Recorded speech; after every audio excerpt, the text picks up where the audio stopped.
Historic tragedies are not just events of their day. Think of slavery, the Holocaust, residential schools. They leave legacies, enduring sometimes for centuries, as descendants contend with the repercussions of historical trauma. We've put them into other homes out in suburban or urban areas off the reservations, stripped them of their identities, and then oftentimes at 18 dumped them back, driven by the federal government over hundreds of years that has decimated the foundation of these communities, stripped them of their identities, stripped them of their place to live, and then put them in the middle of nowhere with no access to health care, and we wonder why there's a problem. Unless you're one of the first Americans, a Native American, you came from someplace else. Somebody brought you.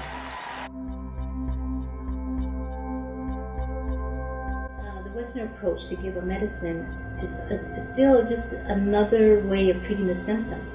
It's not really looking at the cause of the behavior. And so I think the traditional consultant will, offer things to the family to consider to see what is the cause. And sometimes the cause is not even, not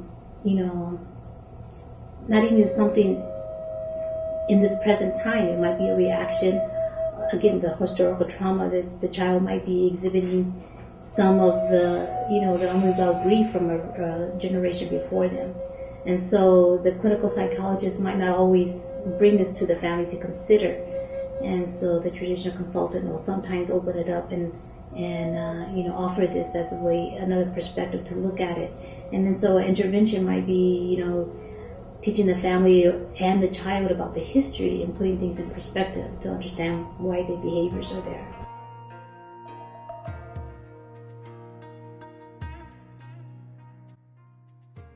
Historical trauma is an elaboration of what we think of as trauma more generally, psychological trauma, but moves it into the realm of collective shared experience that has been passed intergenerationally over time from events, particularly cataclysmic events in the context of colonization for American Indians, that may have disrupted people's well-being for generations.